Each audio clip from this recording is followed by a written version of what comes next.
Salaam alaikum.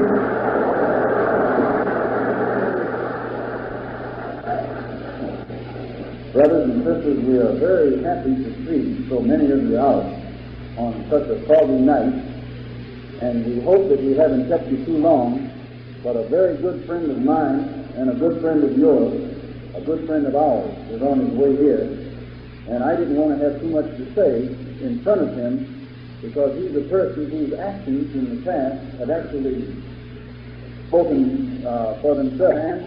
And he's a master of revolution, and we're living in a revolutionary world and in a revolutionary age, and you and I have never met a real dyed-in-the-wool black revolutionary before, so tonight we want to unveil one.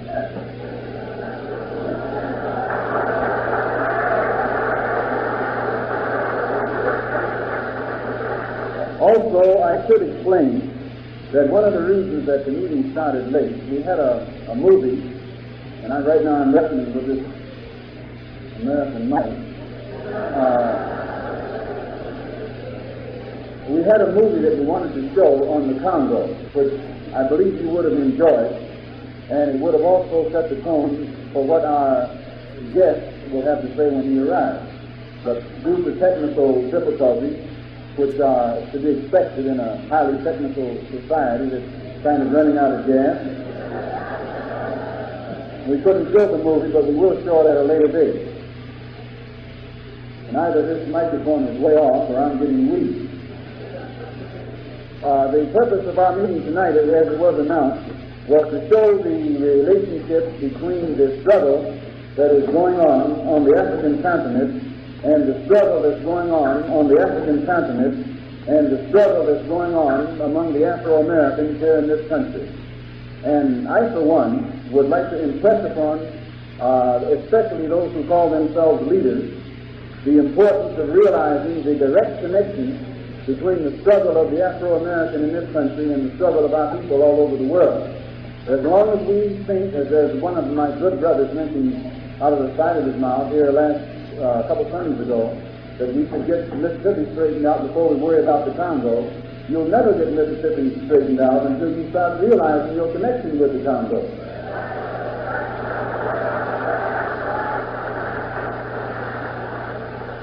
We have to realize what part our struggle has in the overall world struggle. Secondly, we need allies. And as long as you and I think that we can only get allies from the Bronx, or allies, from up on the Grand Concourse, where you don't live. As long as you and I think that that's the only source or area from which we can get allies, our source of allies is limited. But when we realize how large this earth is and how many different people there are on it and how closely they resemble us, then when we turn to them for some form of help or aid or to form allies, then we'll make a little faster progress. And before our visitor gets here, I think it's important to show you and me the importance of keeping an open mind. You will be surprised how fast, how easy it is for someone to steal your and my mind.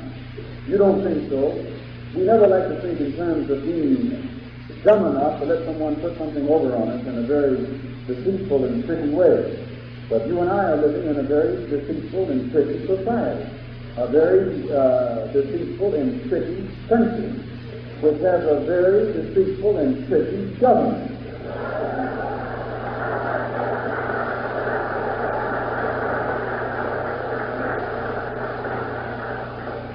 All of them in it aren't tricky and deceitful, but most of them are. And anytime you have a government in which most of them are deceitful and tricky, you have to be on guard at all times. You have to know how they work this deceit and how they work these tricks. Otherwise, you find yourself in a bind. And one of the best ways to get around or to safeguard being deceived is always form the habit of looking at things for yourself, listening to things for yourself, thinking for yourself before you try and come to any judgment. Never base your judgment of someone upon what someone else has said, or upon what someone else has written, from what you read about someone that somebody else wrote.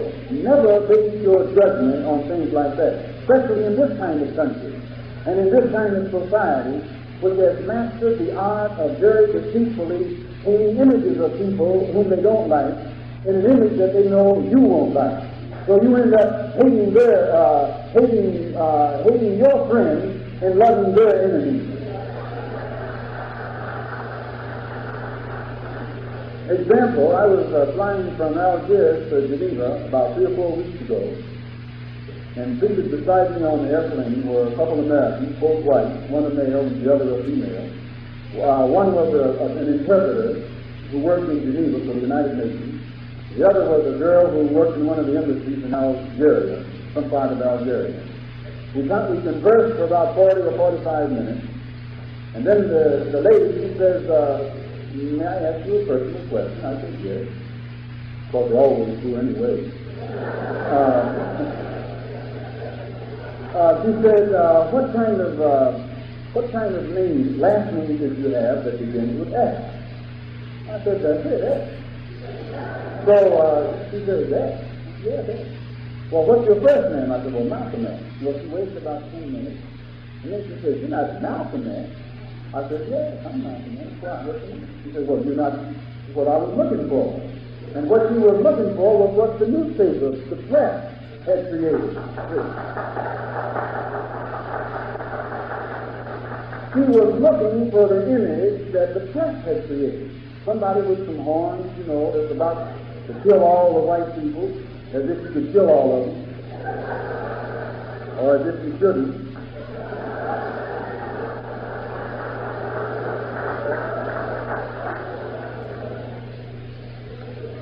She was looking for someone who was a rabble-rouser, who couldn't even converse with people with blue eyes, you know, someone that was irrational and things of that sort. Well, I take time to point this out because it shows how skillfully someone can take a newspaper and create an image of someone so that before you even meet them, you'll run. You don't even want to hear what they have to say. You don't even know them. All you know is what the press has had to say. And the press is white. And when I say the press is white, I mean it is white.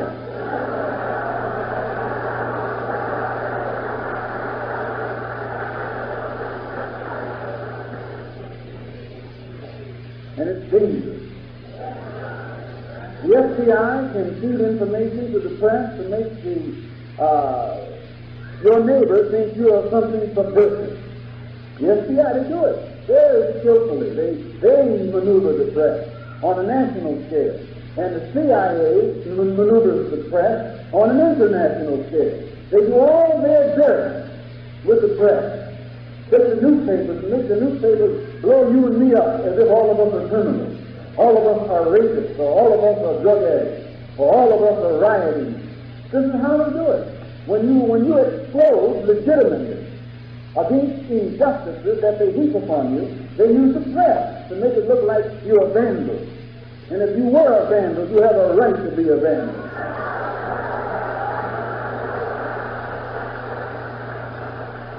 They master this imagery, this image making. They give you the image of an extremist, and from then on, anything you do is extreme. It's an extremist. You can pull a baby out of the water and save it from drowning. You're still an extremist. Because they've projected this image of you. They can create an image of you as a subversive. You can go out and die fighting for the United States. You're still subversive. Because the press has made you a subversive. They can paint the image of you as being someone irresponsible. And you can come up with the best program that will save the black man from the oppression of the white man. And when I say oppression, that's where oppression comes from, the white man. There's some oppressive black people, but they're only doing what the white man is taught. And when I say that, I'm not still blanketly condemning all black people. All of them don't oppress. All of them are in position.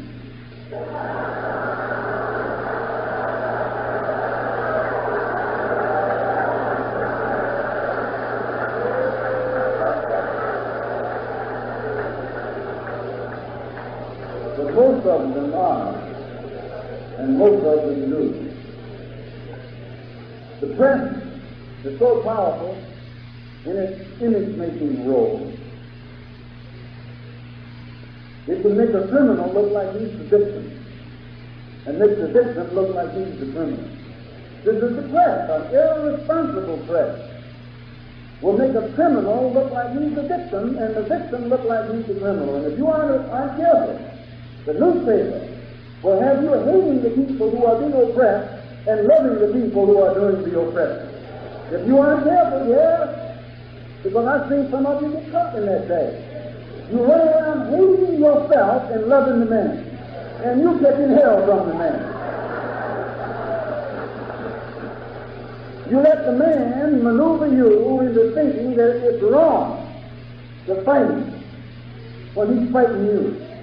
He's fighting you. Fighting you in the morning, he's fighting you in the noon, and fighting you at night, and fighting you all in between. And you still think it's wrong to fight him back. Why? The press. The newspapers make you look wrong. As long as you take a beating, you're all right. As long as you get your head busted, you're all right. As long as you let his dog fight you, you're all right.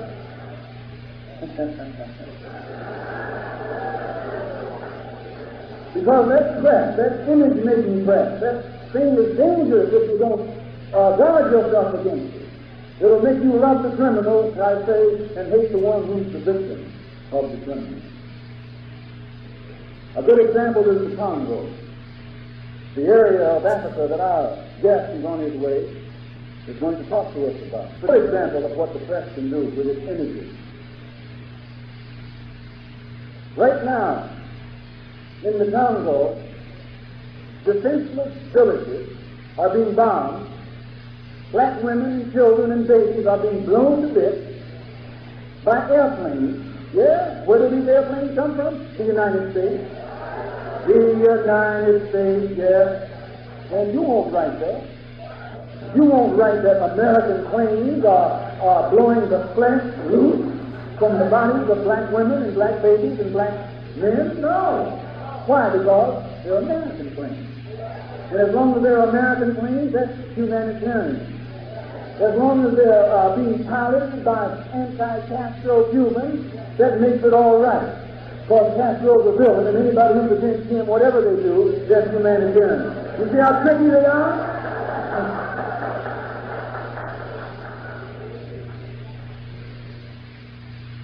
American trained anti-Castro Cuban pilots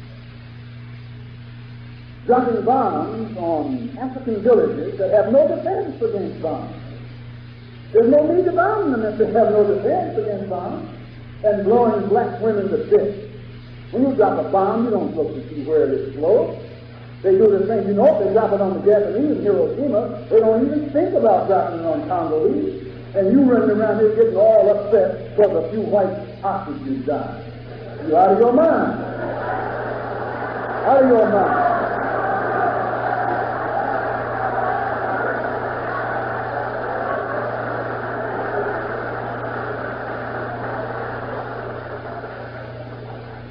They make murder. They take the press with their images, their ability to control you with image making. They make mass murder. Mass murder, cold-blooded murder, look like a humanitarian project.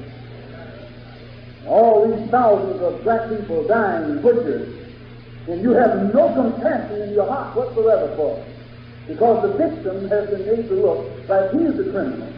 And the criminal has been made to look like he's the victim. Why, you and I should go on the rampage. I mean on the rampage.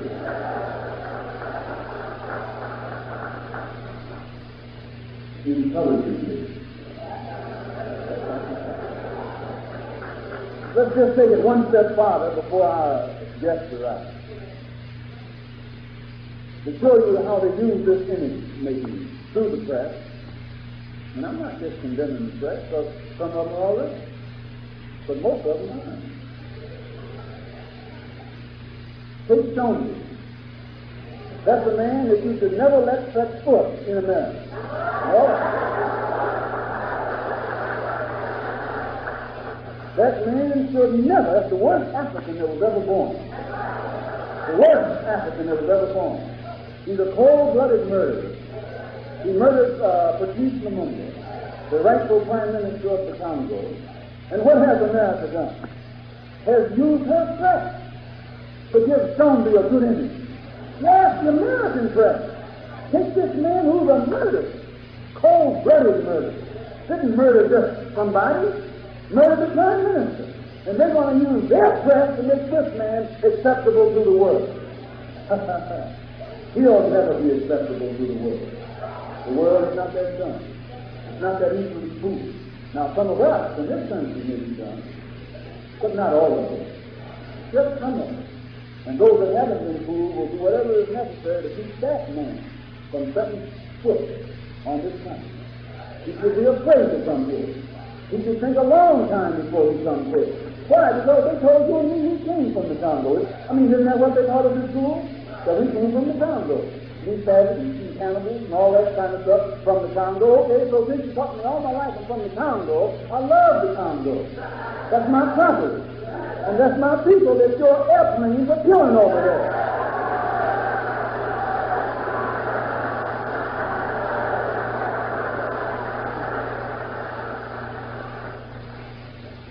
They take Gandhi, they prop him up with American dollars.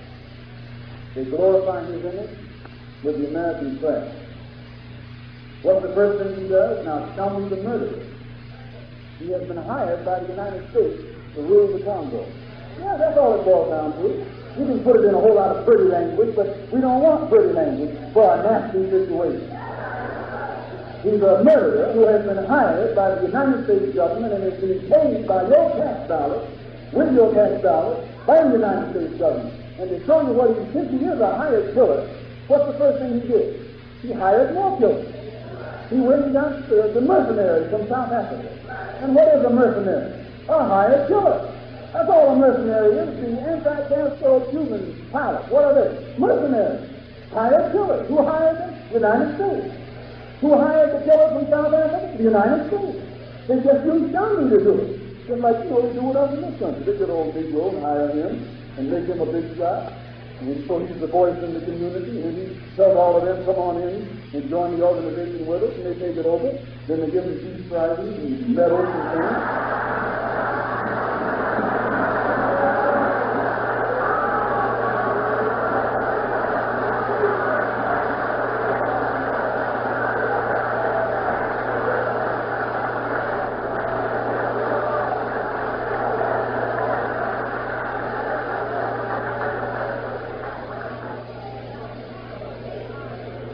They will probably give Gandhi the Peace Prize next year for the work that he's doing. I expect him to. He'll be the Nobel Peace Prize winner next year because he's doing a good job. But for whom?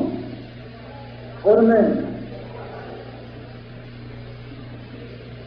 So these mercenaries come in, and again, what makes the mercenaries acceptable? The press. The press doesn't refer to them as hired killers. The press doesn't refer to them as murderers. The press refers to the brothers in Stanleyville who are defending their country as rebels, savages, cannibals. Think of this is what the press are. Boy, you know, brother, the press has a grave responsibility. And it also has the responsibility sometimes as an accessory. Because if it allows itself to be used to make criminals look like victims and victims look like criminals, then the press is an accessory to the same crime. They are permitting themselves to be used as a weapon against the enemy and as a weapon in the hands of those that are actually guilty.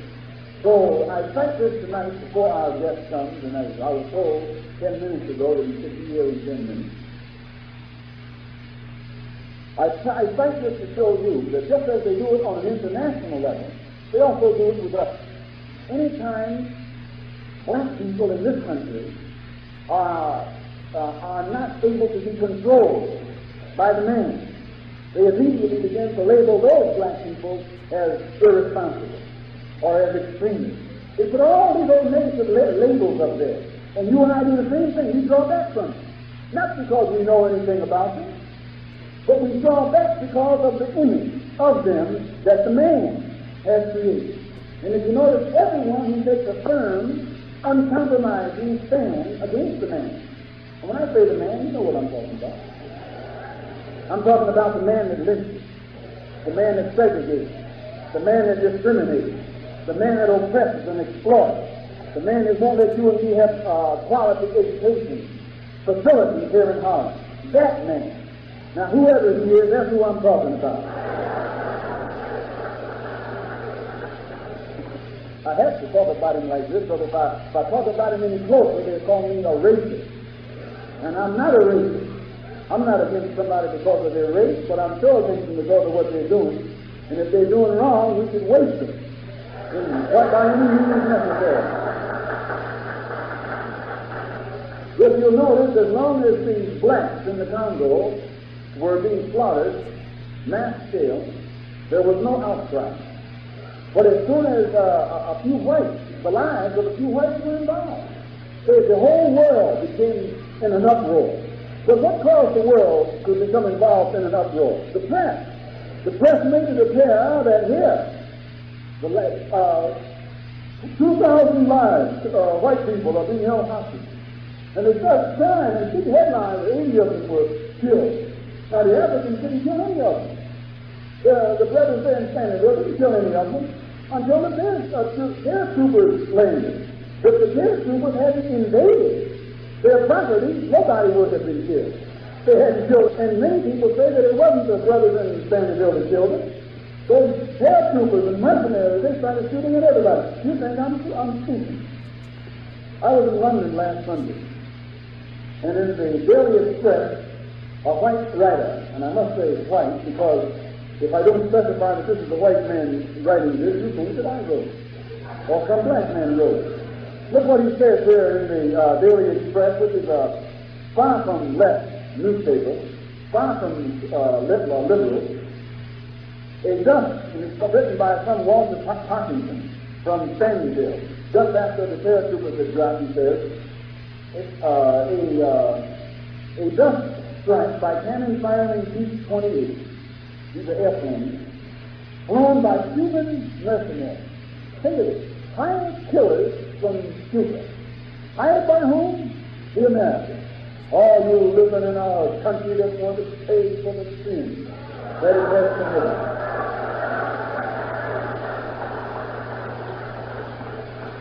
It blew up the rebels' warehouse headquarters and killed the mortar crew. Yet, more Chinese-made mortar shells are still arriving. See, they throw this Chinese thing in there to make it prejudice. They don't know whether they're Chinese mortars, but that's how the press does it. It always has words to justify their destruction of the people that they're destroying. At 7 a.m., troops with Belgian mercenary armor and the Congo Army's Diablo paratroopers rode into the gunpowder-detonated city of Bel. The troops spotted rebels preparing to open fire from a house. Now pick up on this. And smashed their way in, battering down doors and dragging out men, women, and children. Now there wasn't rebels in the house. These were just black Congolese in the house. And to justify going in and dragging them out and murdering them on the spot, they got to call them rebels. And this is the kind of operation that's going on in the Congo, and you don't hear these Negro leaders saying anything about it. Now, I know you don't like me to use the word Negro, but when I use it in that sense, that's what I'm talking about. Negro leaders. Because that's what they are. Those aren't Afro-American leaders, those are Negro leaders. N-E-G-R capital O. A Belgian colonel snatched the camera from a Express photographer and said, "You're both under house arrest, and we'll report you on the next plane." Why didn't he want picture taken? Both under house arrest, and we'll report you on the next plane. Why didn't he want picture taken? They didn't want picture taken of what they were doing. The column moved on, and by noon, 10,000 men, women, and children were crushed neck to neck under a blazing sun and ringed by Congo Army troops armed with Tommy guns. To protect them from the sicker, happy Congo army, there were white head bandages around 10,000 heads. Around 10,000 heads. For this is a black and white strip. Think about it. Anyone without the bandage is shot. The bandage distinguishes those already screened or about to be given the treatment. And there are mounds of dead bodies everywhere to indicate those found wanted. Meaning any Congolese without the bandage around his head was shot on sight indiscriminately. And this is being written by a white reporter who is not pro-Congolese at all. He is just telling the story as it actually is. Mass murder, wholesale murder of black people by white people who are using some black mercenaries to also do it. Southern Commando's pet nigger, which is a little black ghost. They had a little black, this white mercenary had a little black ghost that he named nigger, which is the way they do. Anything black they name it nigger. They name you nigger, didn't they? Yeah. Now, I see one coming right now. Here comes my nigger. Dick Gregory. Hey, Dick. Come on up here. Come on up here.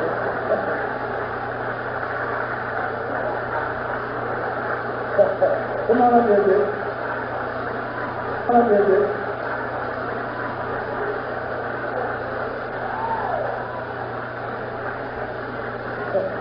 We're going to get Dick investigated. I heard Dick on the Les Green show the other night talking about niggers. Say, Dick, look what he said there. All right, here's my name. Y'all take a good look at it. Come on, I'm going to get him investigated. Get him, brother. Don't let him get away. He's going to lose all his jobs now. You won't get another booking. You'll have to work in Harlem the rest of your life. I'm a coach. So look what he says. Today, 2,000 dogs sees the commando's pet nigger, a little black kid ghost. When we got there, the nigger was dying. And John Peters shot him, and he turned away with tears in his eyes. Here's a white mercenary that had been killing so many Congolese, they had to stack him up. With no compassion at all, he shot him down. But as soon as his little black ghost was bitten by some dogs, he cried. He had more feelings. This is a white man, an Englishman, had more feelings in his heart for a dead ghost that was black than he had for all those facts of Congolese who look just like you and me and Dick Gregory.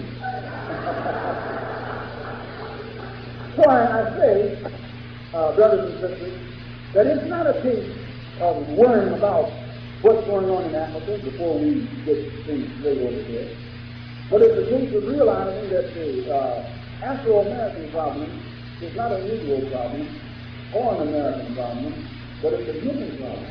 The problem for humanity. And when you realize, when you look at your and my problem in the context of the entire world, and see that it is a world problem, and that there are other people on this earth who look just like we do, who also have the same problem, then you and I become allies, and we can put forth our efforts in a way to get the best result. Now, many of you, earlier, Dick, I told them that a friend of mine from Africa, who was a real dyed-in-the-wool proven revolutionary, was on his way here. And when you walked in, they thought I was talking about you. Well, Dick is. He wasn't what I was talking about, but Dick is a revolutionary. And Dick is dyed-in-the-wool African. He don't want to be, but he is. I don't mean dyed-in-the-wool, I mean African. But Dick is one of the 12 most freedom fighters in this country. I think, yes.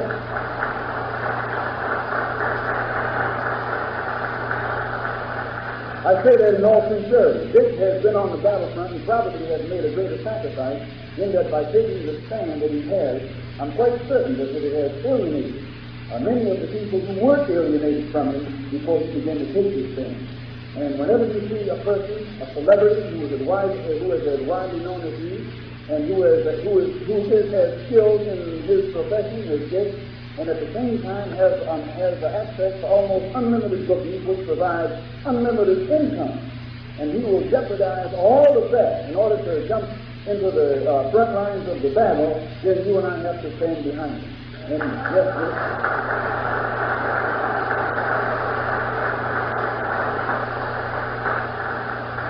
And And I want Dick also to hear our brother who's coming, so before he gets here, I think Dick better talk to him.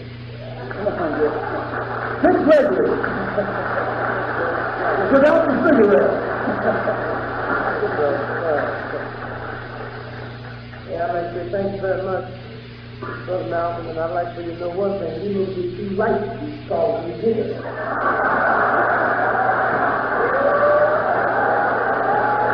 I don't play that.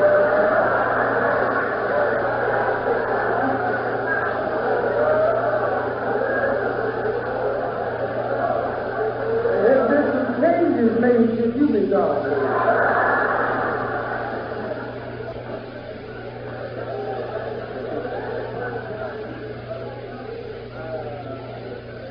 It sure is a pleasure being here. It sure is nice having you back home.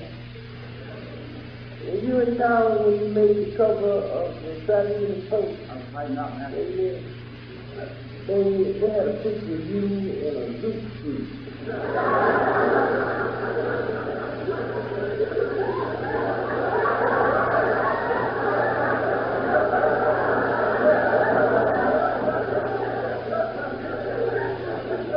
And I know that underneath the picture, I guess they were explaining it to white folks. Because it said zoot suit and red corn. I know they didn't have to explain that to us. But sure it's nice having you back. And, well, we got to blame you, so you have to take care of it before you leave again. You know, we had 4 rides here while you was gone.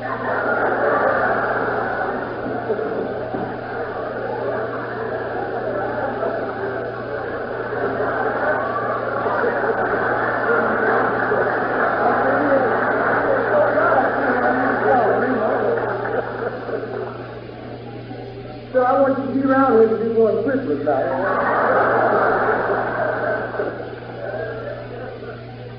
Yeah, Jed the Hoover just started acting up again.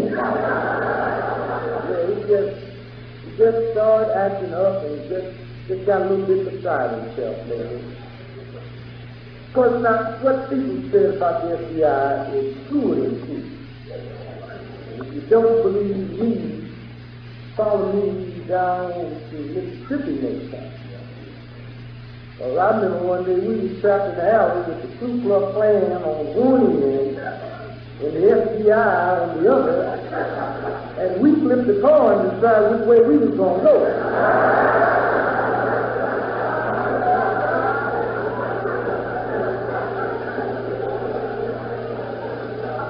Because I really don't feel sorry for colored folks with the FBI. I feel sorry for white folks with the FBI. Because if the FBI, what it is doing, is they really coming off the lead, white folks in trouble. I mean, when you stop and think about all them old racial killings, it's about the easiest thing to solve in the world, because wasn't too much planning put into it, a lot of impulse. So Senator MCAT planned 7 years just to get the card they're going to use to get used. So you can see what they might scheme up and do something to get away with. One of them rednecks down there is going to kill somebody, and the #1 law enforcement agency in the world in 9 months haven't found out who did it and what happened. Then if this idiot can trick them that much, I wonder what the espionage boys are getting away with. And then Hoover came out the other day and he announced that the FBI has started infiltrating the Ku Klux Klan. Now, I'll be honest with you, I don't mind my tax money going for missiles, but I'm damned if I don't want to buy some cheese.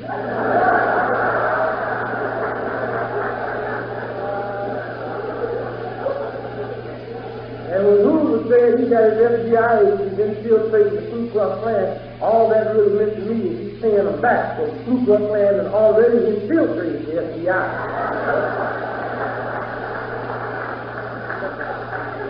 You know, I really hate it. You talking about you might get me investigated. I really hate to put down the whole FBI, but Jed Hoover is the FBI.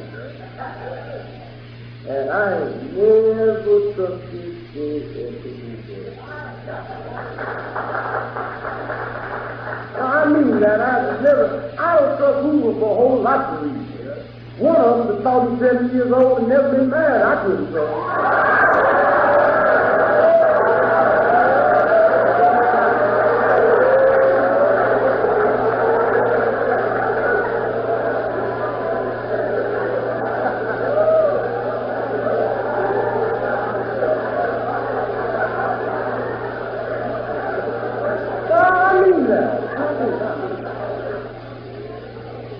I mean, there's two cats I ain't never trusted, and that's Ted Hoover and Billy Graham. That's right. Now, I tell you who I do get. I think Brother Oral Roberts. You ever caught Brother Oral Roberts out of Tulsa, Oklahoma? Any of the heel of them. Said to touch the radio and touch the TV and heal folks. You ever seen it? He's something else, too, ain't it? That's it. I seen Brother Oral Roberts heal a humpback cat of dandruff one time.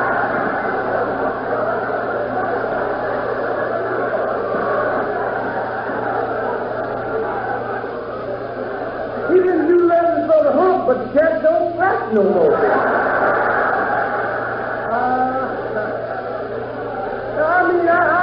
I dig Brother Oral Roberts. Sister, have you ever caught Brother Oral Roberts? Have you ever heard him when he say, touch the radio? Have you ever touched the radio? Did you feel different? Yeah, that's right. But let me tell you how I happened to get introduced to Brother Oral Roberts. When I was young and used to smoke pot, and the cat got in behind me, and I rushed home and threw it in the back of the radio in the tube, you know, and forgot where I put it. And it was about 3 months later, I popped on the radio, and Brother Oral Roberts said, touch the radio and feel different, brother.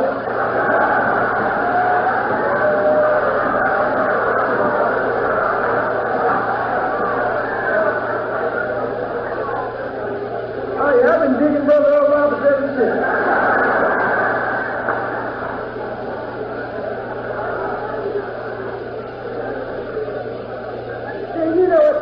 Let me tell you about this. Now, the FBI taps my phone. Every now and then they follow me around. And they had FBI even had to lay off my case the other day. But he can follow me so long, he started acting cool.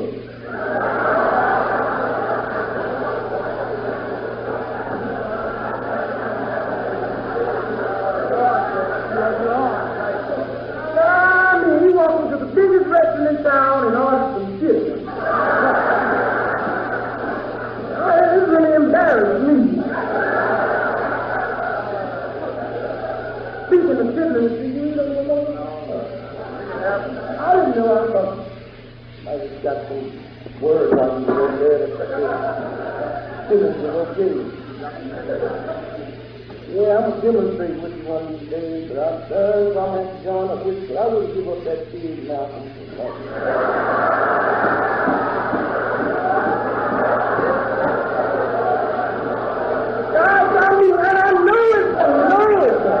I know it ain't gonna do me no good. And I tried it. I said, leave the pig alone. And just I convinced myself I leave the pig alone. Somebody tell me what the pig is. Beef, ham house, chicken, barbecue ribs. I said, well, I'm with you. I don't mind giving him a right, but I learned I don't lose my cold.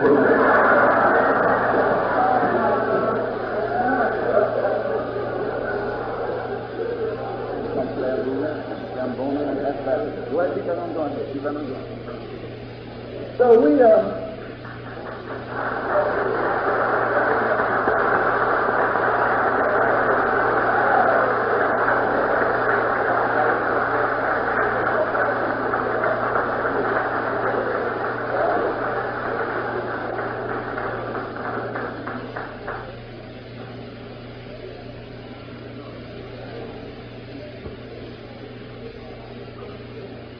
tell that FBI agent back there in the back to come on in and have a seat.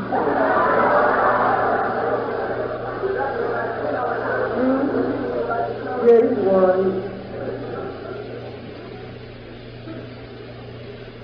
Upstairs, west. So anyway, let me finish telling you about the FBI.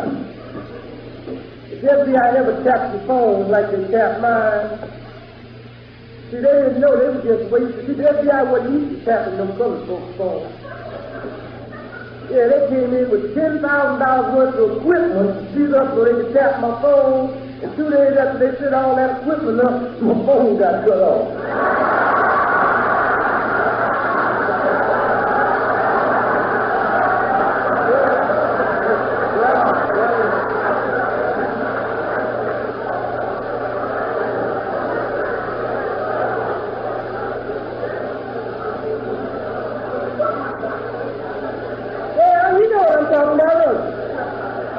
I know y'all know what I'm talking about, but anything happened to you without the tap.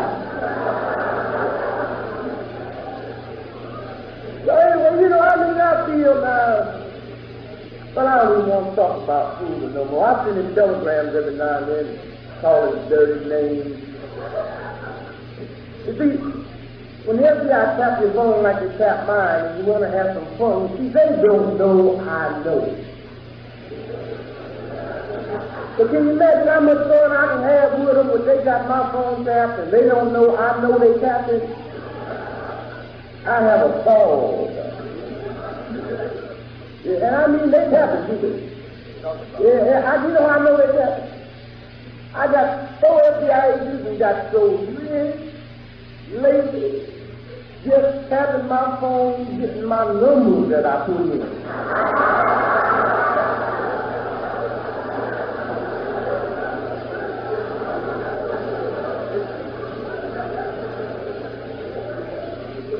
And then y'all ever put your numbers in and went home and prayed, and nothing happened? What that make you mad? I played my area code the other day and my zip code hit. I was so mad But anyway, let me tell you what I do with the FBI. Seeing that I know and they don't know. A couple of weeks ago, I flew into Chicago and called my wife from the airport. I said, hey, baby, just got in town. I want you to meet me downtown State Madison in about 2 hours and get the brown box and put the stuff in it. No, that upset him nothing. One guy was so mad that had to be calling to Miss Grady what that brown box looked like. And we showed up. 2 hours later, she met me downtown. I said, honey, don't look back, but the agents are sitting in the car. They just hugged me and put the brown box on the ground. And they pulled on them Hollywood switches. They picked up my box and left me their box. And I didn't make anything any worse. When we walked off, we didn't even pick up the box they left for us. And I know they were anxious to ship that box back to Judge Hoover so they could get a heavy case against me. And I know Hoover was upset when he opened up that box. But there wasn't nothing in it but some dirty drawers.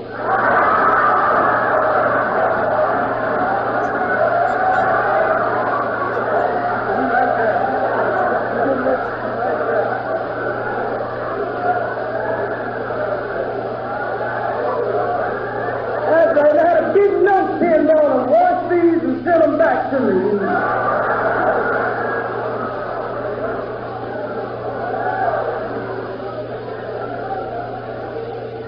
You see, we all have problems. I'll tell you what happened to me not too long ago. In Chicago, a couple of cops came and knocked on the door. I walked the door and said, who is it? They said, police department. I said, the whole department? They said, no, it's just 2 of us. I said, why didn't you say it was just 2? So I put my little night latch on and opened the door about that much. I said, what do you want? He said, we have a search warrant to search your house. I looked at him and said, well, how do I know you the real police? Oh, that upset. I said, if you don't open up this door, we're going to kick the door in. I said, yeah, I knew what you thought that you do police. But I got news for you. You can't see nothing through this little crack but my left hand. You don't know what I got in my right hand.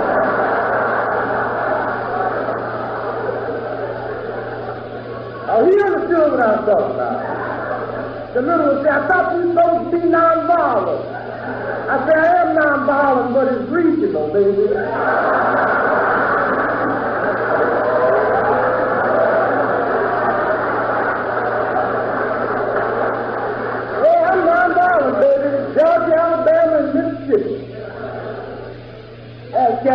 down there in jail in Mississippi, old sheriff walked up to me.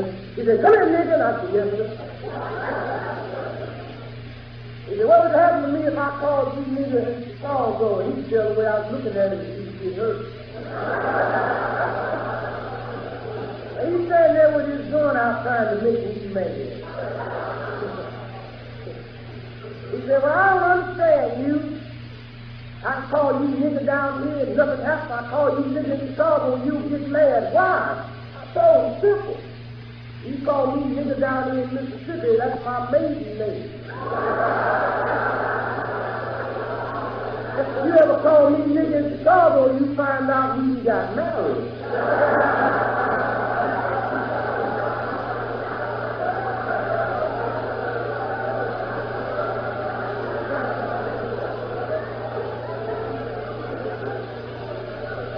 Meanwhile, when I'm standing out there trying to explain to the cops that I don't know if they're the real police, then he comes up with the bright idea. "But I want you to call the precinct. Check us out." I said, "What precinct?" He said, 46th precinct, and that's where he made his first mistake. And he made a big mistake. How you going to tell me 46th precinct and didn't say Chicago? I can't do it. That you a Chicago cop.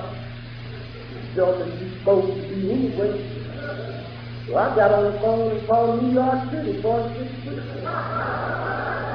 At the Captain Bell in New York, 46th precinct, the Captain Bell, I'm Lee Gregory, two officers, as I was from your precinct checking me out. The first one, we checked the books and let them know they were legitimate police.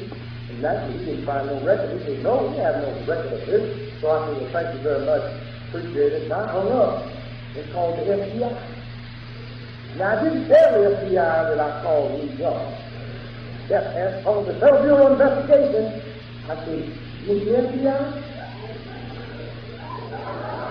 They didn't like when you called them that. He said, "Yes."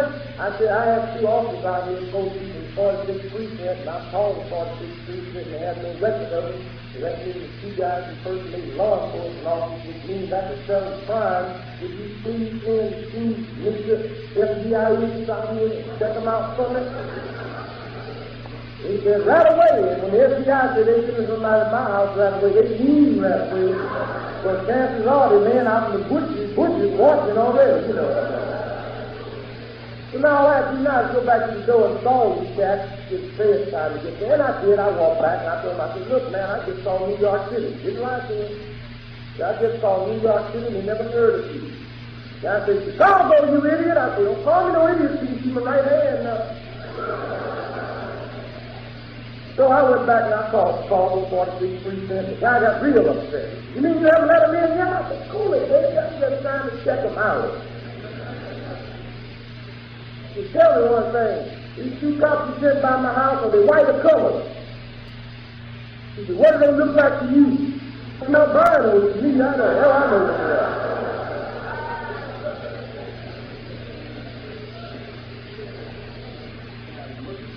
So, thank you very much. While I'm on the phone, now I hear the FBI coming up the stairs. So I run up to the cop and I say, "Okay, buddy, he's real police, but it is my legitimate right to read your search warrant before I let you in." And the cop says, "Flip through the door," and sure enough, it says they were looking for a little brown box that might contain narcotics. So I went and got him a little brown box and flipped it through the little crack. I said, "Now you can't come in my house because what you're looking for you have out there. And you never proved you got out my house, because I proved you never been in here." Oh, they raised their talking about kicking the door down, and just about that time, the two FBI agents walked up and said, "Can we help you, Mr. Gregory?" I said, "Yeah, them two cops out there trying to sell me some dope."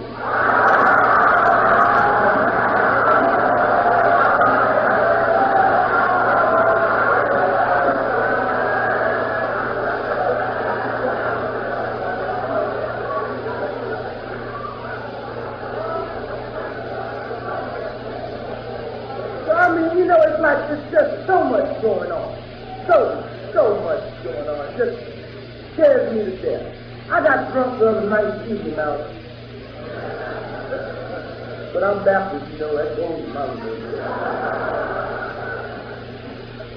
And I was trying to call my wife and ended up dialing the wrong number and ended up with the United States Weather Bureau. That's the United States Weather Department. You know how busy these gets are this time of year. I tried to apologize. I said, I'm Dick Gregory. And before I could apologize, he said, Dick Gregory? I said, yes.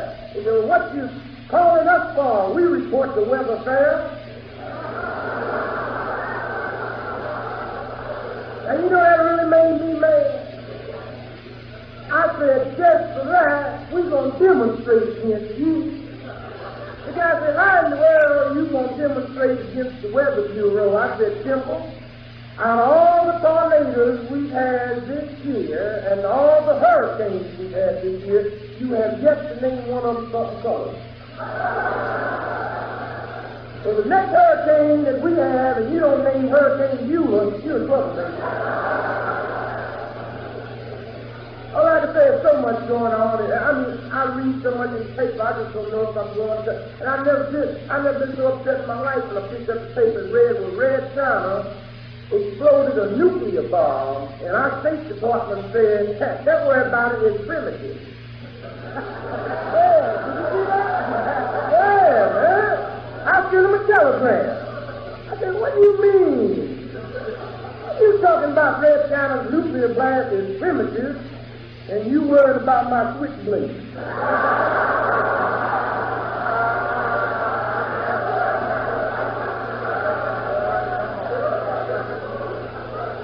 Fool.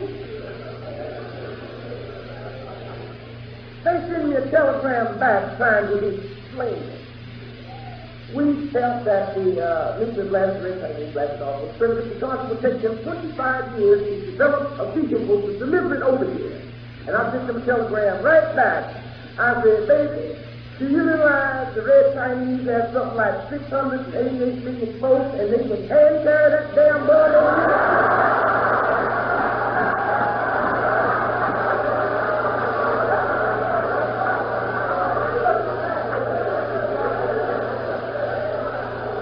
Tell you something. Do you realize 688 million of them red cats, if them cats ever start thinking we shall overcome, they're going to do it.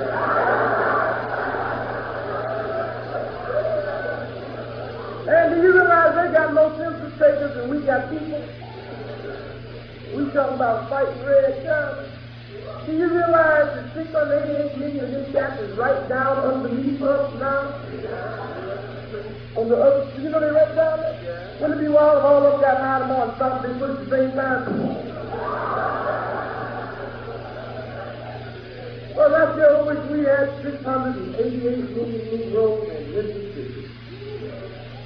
See some changes made there in the morning, wouldn't it? Martin Luther King would be governor. Malcolm X would be police chief. And the FBI wouldn't be allowed in the whole state. I was at the Republican convention. Were you in the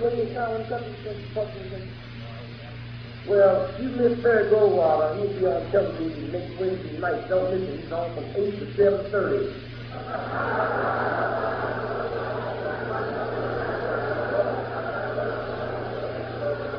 And he's coming on to explain what happened, you know. I talked to Goldwater before the election, and I told him, I said, you better get up off these fellows back, because you don't know how many of them is.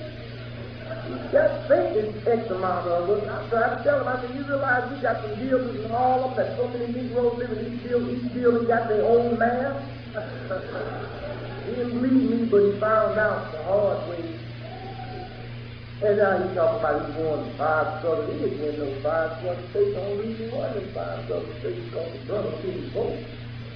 So actually, he won really legitimate one state. He almost lost that, which was his own state. And that really would have been embarrassing. If he couldn't have carried his own home state, that would be like the Pope can't carry the road. So I say all that to say that we have so many problems. But Goldwater, out there at the convention, his acceptance speech. You heard about the acceptance around the world. It was a very effective acceptance speech. Matter of fact, the speech was so effective that there were 12 Nazis came out of eyes. But the one part that shook up everybody was Goldwater said extremism in the sense of liberty is no vice. Remember that?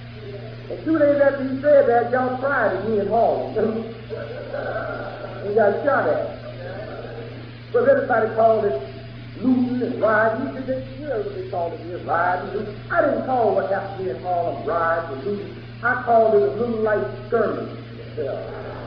You see, I had to call it that for simple reasons. You see, last year when I was down in Birmingham, remember when we marched in Birmingham?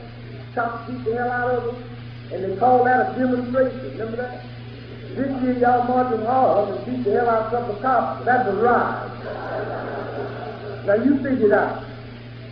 And then you see the great picture that came out of Harlem that went all over the world. The Negro standing there with the Coke bottle, and the cop standing next to him with the bazooka. And Martin Luther King standing in the middle saying, "Cool it, baby, we win."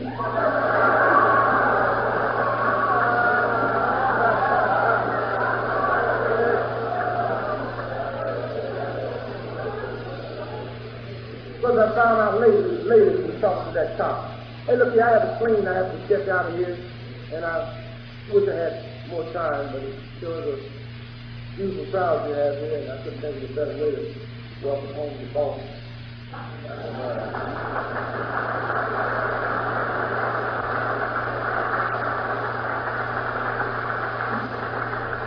Well, you boss, you know that, don't you? Everything gonna be all right. I just want to know folks before I split. Are you going to supposed to celebrate Christmas this year as you decide?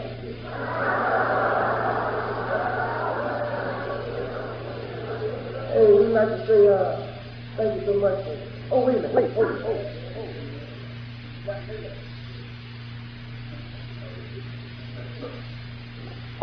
I can remind you about my new book that's on the market, Nigger. That's right. Please don't act like you never heard the word. Dedicate the book to my mother, dedicate to you. Dear Mom, wherever you are, if ever you hear the word nigger again, remember to get advertising in my book. See, the good thing about the book being out now is when I go back into the Deep South, usually when I go into Mississippi, those gas grab it, I always say, "How you doing, nigger?" Now when I go down there and you grab it, "How you doing, nigger?" I tell them, "Nigger doing pretty good."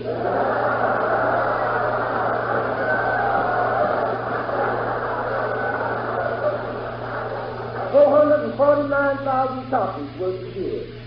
And I'm going to be honest with you, the height of my ambition is to put a nigger in everybody's home. At $4.95 per nigger.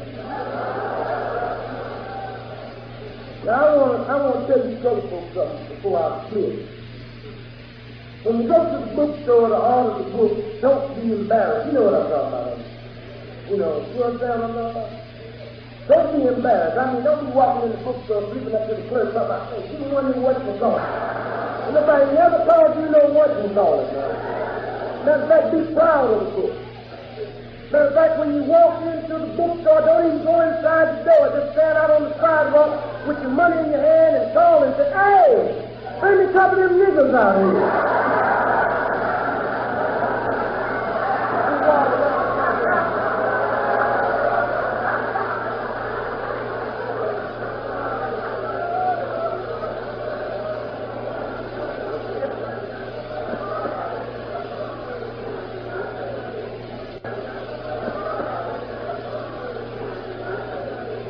I would like to remind you of one thing.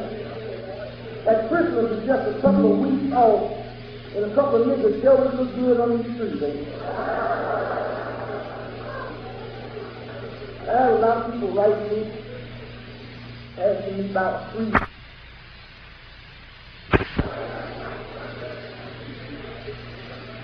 No more. I say no more because I did mail one of them to LBJ.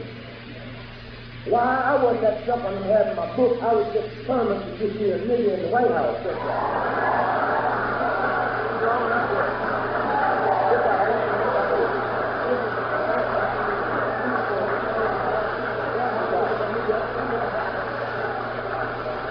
One more, come on.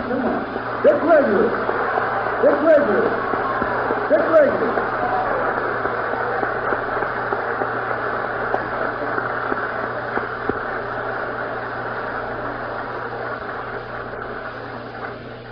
You know, when Dick first stood up, I passed him this note which says, you know, he has to jump out to Chicago.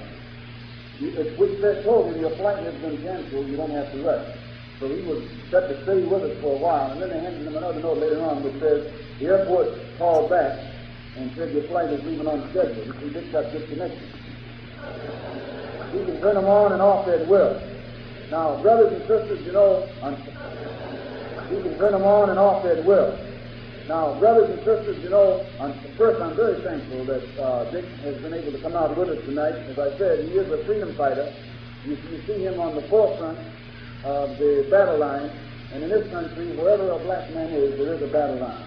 Whether it's in the north, south, east, or west, you and I are living in a country that is a battle line for all of us. And tonight, I'm more than honored with the presence of a person who has been credited with being responsible for correcting the governmental system in an area of this earth where the system wasn't so good prior to the effort put forth by him. Many of you have heard of the island called Zanzibar. Zanzibar was famous for its headquarters as a slave trading post. In fact, many of us probably passed through there on our way to America 400 years ago. And it was on this island, sometime last year, I think it was, that the government was overturned. When the African element on the island got fed up, the government was overturned. When the African element on the island got fed up with the situation that existed, and overnight they did what was necessary to bring about a change. So today, Zanzibar is free. As soon as it got its freedom, it got together with Tanganyika, where President Nyerere is.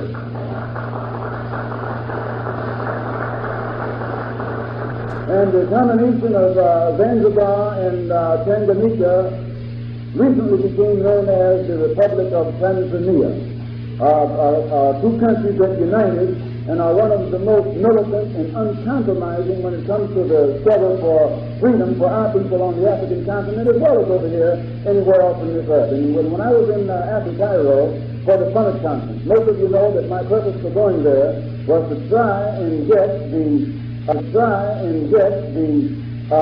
of the African states to realize that they had 22 million brothers and sisters here in America who were catching hell, and that they would put forth a great effort and give us a boost if they would let the world know that they were on our side and with us in our struggle against this racism that we've been victimized by in this country for so long.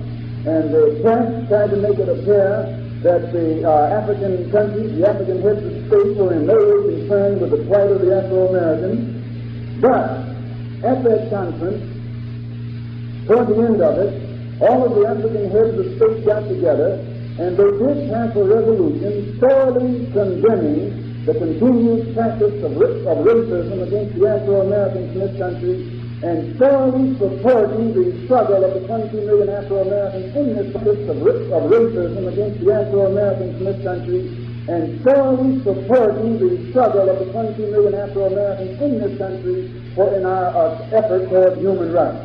And I'm proud to state that the one who was responsible for bringing that resolution forth and getting it agreed upon by the other African heads of state was probably the last one that you and I would expect to do it because of the image that he's been given in this country.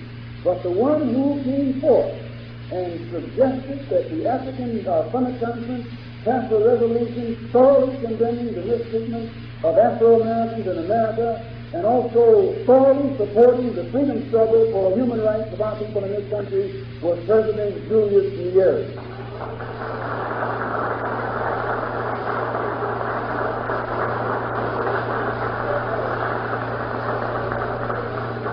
Julius Nyerere, I was honored to spend 3 hours with him when I was in Tanganyika in Dar es Salaam, which is now Tanzania, and it was shortly before this became known as Tanzania.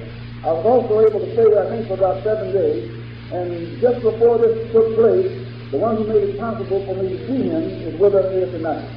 when the revolution took place on Zanzibar, you and I read about it in this country. They tried to make it appear that it was something that was Chinese or Soviet or everything but what it was. They tried to, again, build that image that would make you and me react to it negatively. And the one whom the Western press said was the guiding hand behind that successful revolution is with us on the platform tonight. I have the greatest honor to introduce to you at this time the Minister of from Tanzania, a man who is very closely associated with President Julius Nyerere, the one who is responsible for bringing freedom to the people on the island of Zanzibar and linking them up with Tanganyika and developing it into the Republic of Tanzania. He's known as Sheikh Abdul Rahman Mohammed Babu.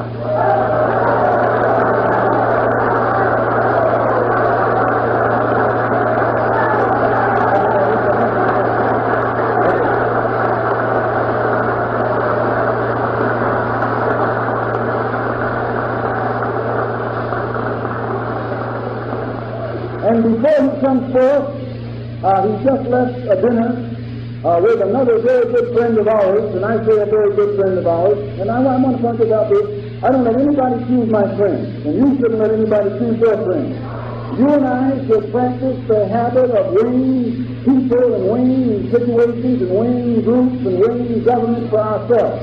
And don't let somebody else tell us who our enemies should be and who our friends should be. I love a revolutionary. And one of the most revolutionary men in this country right now was going to come out here tonight along with our friend Sheikh Babu. But he thought better of it, but he did send this message. He says, "Dear brothers and sisters of Holland, I would have liked to have been with you and Brother Babu, but the actual conditions are not good for this meeting. Receive the warm salutation of the Cuban people, and especially those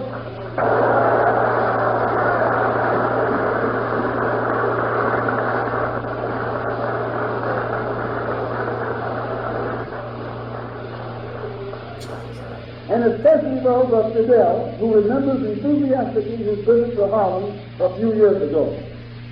United we will win." This is from Che Guevara.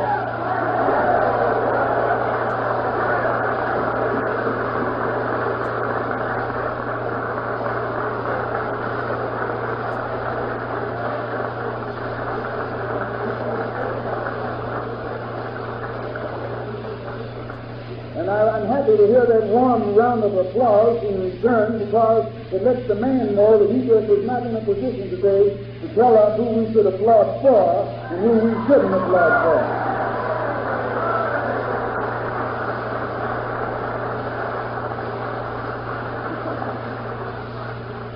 And you don't see no anti-Castro Cubans around here. We eat them up.